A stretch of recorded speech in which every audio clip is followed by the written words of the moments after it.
नमस्कार दोस्तों, focus coaching classes के यूट्यूब चैनल पर आपका फिर से स्वागत है। आज हम क्लास 10 के चैप्टर नंबर 7 साइंस का उसका टॉपिक पढ़ेंगे आधुनिक आवर्त सारणी। जी हाँ, मेंडलीव की आवर्त सारणी, न्यूलैंड का अष्टक नियम और डोबेराइडर के ट्रिक हम पिछले वीडियो में पढ़ चुके हैं, जिनका लिंक आपको इस वीडियो के डिस्क्रिप्शन में मिल जाएगा। तो मेंडलीव की आवर्त सारणी फिर से बता देता हूँ। मेंडलीव ने ना तत्वों को परमाणु भार के बढ़ते हुए क्रम में जमाया, बढ़ते हुए क्रम। और उन्होंने परमाणु भार किसको कहते हैं अपन? प्रोटॉन और न्यूट्रॉन की संख्या को।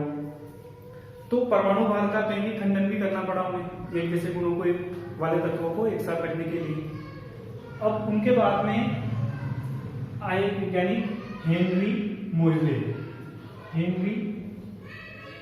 1913 में इन्होंने हेनरी मोजले ने मेंडलीव की आवर्त सारणी को और विस्तृत कर दिया। आधार तो वही माना, वही स्वरूप तो वही है, लेकिन उन्होंने नियम चेंज कर दिया। क्योंकि दिक्कत क्या थी कि उन्होंने समस्थानिकों को कोई जगह नहीं दी थी, बहुत सारी कमियां भी थी उनमें। तो उन्होंने क्या किया कि उनकी आवर्त सारणी का इन्होंने विस्तृत रूप और थोड़ा सा नियम चेंज कर दिया। क्योंकि हम जानते हैं प्रोटॉन जितने होते हैं नाभिक में, उतने ही क्या होते हैं? इलेक्ट्रॉन होते हैं। दिक्कत कौन खड़ी करता है? न्यूट्रॉन। अगर न्यूट्रॉन को भी ऐड कर लिया जाए तो वो परमाणु भार बनता है। तो इन्होंने हेनरी मोजले ने क्या किया? न्यूट्रॉन को हटा दिया और सिर्फ आधार किसको माना? नाभिक में पाए जाने वाले प्रोटॉन को। और उस नाभिक में पाए जाने वाले प्रोटॉन को ही हम क्या बोलते हैं? परमाणु क्रमांक। क्या बोलते हैं? परमाणु क्रमांक। परमाणु क्रमांक की परिभाषा वापस से किसी भी तत्व के नाभिक में, किसी भी तत्व के परमाणु के नाभिक में पाए जाने वाले प्रोटॉन की संख्या ही क्या कहलाती है? परमाणु क्रमांक। तो हेनरी मोजले ने तत्वों को परमाणु क्रमांक के बढ़ते हुए क्रम में जमाया। क्या किया उन्होंने? तो परमाणु भार लिया था और हेनरी मोजले ने परमाणु क्रमांक। तो इन्होंने क्या बोला? हेनरी मोजले ने अपना आधुनिक आवर्त नियम दिया, जिसका कथन ये था कि तत्वों के भौतिक व रासायनिक गुणधर्म उनके परमाणु क्रमांक के आवर्ती फलन होते हैं। परमाणु भार मेंडलीव ने कहा था, इन्होंने क्या चेंज कर दिया? सिर्फ परमाणु क्रमांक। अर्थात जैसे जैसे हम तत्वों को परमाणु क्रमांक के बढ़ते हुए क्रम में जमाते हैं, तो एक निश्चित अंतराल के बाद में समान गुणों वाले तत्वों की वापस से क्या होती है? पुनरावृत्ति होती है। आवर्ती फलन का यही मतलब होता है। ठीक है, वापस से देख लेना। आधुनिक आवर्त नियम क्या है कि तत्वों के भौतिक व रासायनिक गुणधर्म उनके परमाणु क्रमांक के आवर्ती फलन होते हैं। क्वेश्चन आता है कि मोजले की आधुनिक आवर्त सारणी का आधार क्या है? तो आधार क्या है? परमाणु क्रमांक। ठीक, तो अब इनकी आवर्त सारणी का स्वरूप देखते हैं और मेंडलीव की आवर्त सारणी से तुलना भी करते हैं। मेंडलीव ने अपने आवर्त सारणी में 6 आवर्त दिए थे और 7 वर्ग दिए थे। तो इन्होंने आवर्तों की संख्या को 7 कर दिया। 1 2 3 4 5 6 7 आवर्त कितने कर दिए इन्होंने? 7 कर दिए। जबकि मेंडलीव ने 7 वर्ग दिए थे और 7 को ए व बी में बांट रखा था, है ना, उपवर्गों में विभाजित कर रखा था। तो मोजले ने क्या किया? इन उपवर्गों को क्या बना दिया? पूर्ण रूप से वर्ग बना दिया। तो 7 ए व बी में चेंज किया तो इसको 14 वर्ग तो ये बने। जबकि मेंडलीव का जो 8वां वर्ग था वो 3 उपवर्गों में विभाजित था, तो उन उपवर्गों को भी इन्होंने क्या किया? पूर्ण वर्ग बना दिया। 14 और 3 17। और जब मेंडलीव की आवर्त सारणी बनी तब उत्कृष्ट गैसों की खोज नहीं हुई थी। ये जो तत्व है इनकी खोज नहीं हुई थी, लेकिन जैसे इनकी खोज हुई तो लास्ट में इनको रख दिया गया। तो इस प्रकार से मोजले की आधुनिक आवर्त सारणी में कुल 18 वर्ग हैं और 7 आवर्त हैं। तो हम कह सकते हैं कि मोजले की आधुनिक आवर्त सारणी मेंडलीव की आवर्त सारणी का एक विस्तृत रूप है। अब इसकी विशेषताएं देखते हैं। हमने पहली विशेषता देखी कि इसमें आवर्तों की संख्या कितनी है? 7 है, वर्गों की संख्या कितनी है 18 है। ठीक है, नंबर 1 और 2, 1 और 2 वर्ग के जो तत्व है उनको कहा जाता है एस ब्लॉक तत्व, एस ब्लॉक तत्व। 3 से लेकर 12 के जो तत्व है उनको कहा जाता है डी ब्लॉक तत्व। अब क्यों कहते हैं, यह हम इलेक्ट्रॉनिक विन्यास से देखते हैं, क्योंकि इनका अंतिम इलेक्ट्रॉन किसी का एस में प्रवेश करता है तो उनको बोलते हैं एस ब्लॉक तत्व, किसी का डी में करता है तो डी ब्लॉक तत्व। तो 1 और 2 के जो अंतिम इलेक्ट्रॉन है वो कहां प्रवेश करते हैं, एस कोष में प्रवेश करते हैं, तो इनको क्या बोला, एस ब्लॉक तत्व। वर्ग नंबर 3 से लेकर 12 के तत्वों को क्या बोला गया, डी ब्लॉक तत्व। जबकि 3 से लेकर 18 तक जो ये 1 2 3 4 5 6 वर्ग हैं, इनको बोला गया पी ब्लॉक तत्व, पी ब्लॉक एलिमेंट। ठीक, अब आवर्त सारणी की आपकी किताब में देखना, आवर्त सारणी के नीचे 2 लाइनें दी गई हैं, वो क्या है, तो 2 लाइनें हैं, उनमें 14 तत्व है। कितने तत्व हैं, 14 तत्व, और वो यहां से स्टार्ट होती है, लेंथेनम और एक्टिनम से। इन 14 तत्वों की ये दोनों सारणियों को क्या नाम दे दिया गया, एफ ब्लॉक तत्व। ठीक है, ये तो हुआ वर्गों का वर्गीकरण कि वर्गों को कौन कौन से ब्लॉकों में विभाजित करना है। अब आवर्त को देखते हैं।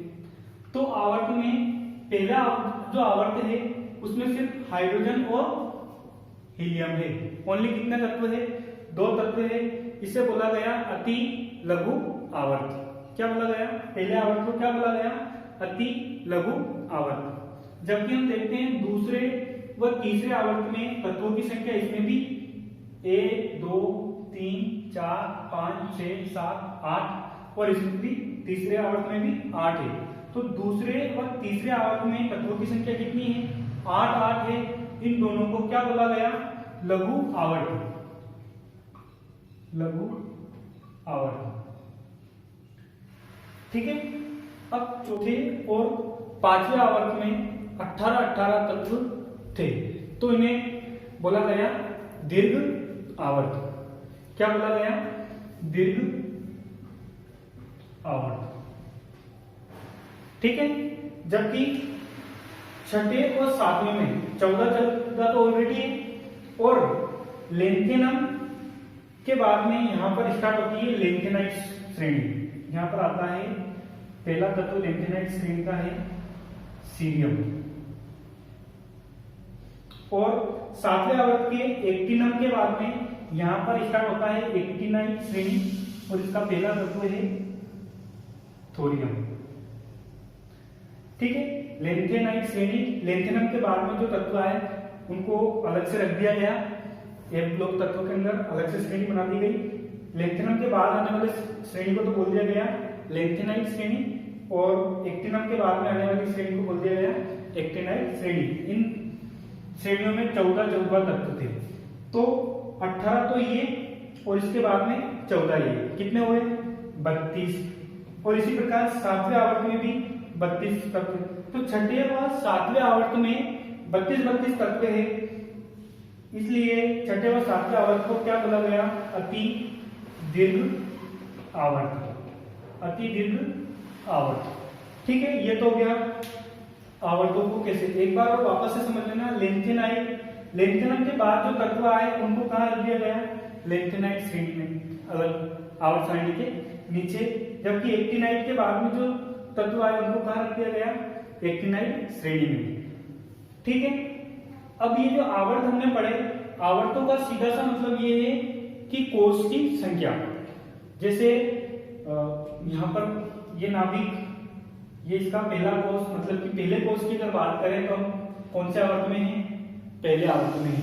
ऐसे हम जैसे आवर्त चौथे में आए, पांचवें में नीचे आते जाए तो कोष की संख्या लगातार क्या होती जाती है, बढ़ती जाती है।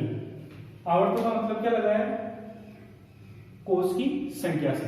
ठीक है, अब पी ब्लॉक में कुछ तत्व है, यहां पर ये देखो, एक टेढ़ी लाइन से बना देता हूं मैं इसको। इसको याद रखना, भोले शिव ऐसी तेरी आत्मा, इसके बारे में भी बताते हैं।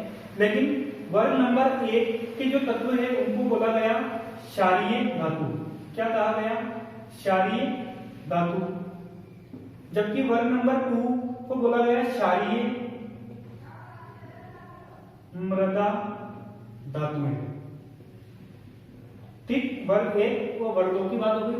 वर्ग 3 से लेकर 12 के जो डी ब्लॉक के तत्व हैं, क्योंकि इनमें इनका इलेक्ट्रॉनिक विन्यास जब भरा जाता है तो इनमें इलेक्ट्रॉन एक कोष भीतर प्रवेश करता है, इसलिए इनको कहा गया संक्रमण तत्व।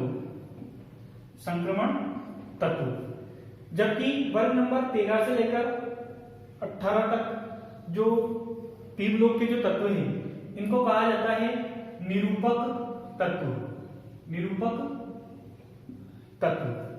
ठीक है। अब पी ब्लॉक में कुछ तत्व हैं जिन्हें हमारी बुक के अंदर आवर्त सारणी जो बनी हुई इसमें टेढ़ी मेढ़ी लाइन से लिखा गया है, उनको कहते हैं उपधातु। क्या है वो? उपधातु। तो आवर्त सारणी के इस साइड तो क्या है? धातुएं हैं, बीच में क्या है? उपधातुएं हैं, और इस साइड क्या है?